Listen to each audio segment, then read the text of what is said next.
ம் உனக்கு தான் வேணுமா? நான் பகவான் வேண்டாங்க பகவான் ப்ளீஸ். ஏடுங்க. பிஸ்கெட்டில் முட்டை கலந்துருப்பாங்க பகவான்.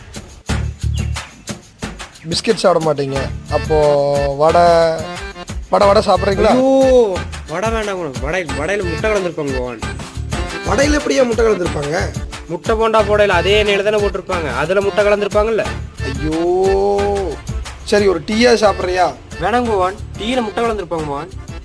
எந்த ஊர்லயே டீயிலாம் முட்டை கலக்குறாங்க? ஆமாங்க பகவான். அப்போ உனக்கு எதுவுமே வேண்டாமா? வேண்டாங்க இப்போ வேண்டாம். அப்போ பில்லு கொடுத்துருங்கண்ணே. கொடுத்துருங்க. பில்லில் எதுவும் முட்டை கலப்பாங்களா? சே பில்லில் எப்படி முட்டை கலப்போம்? அப்போ இந்த இதை கொடுத்துருங்க. கையில் காசு இல்லையா சாமி? யோ காசு இல்லையா கையில்?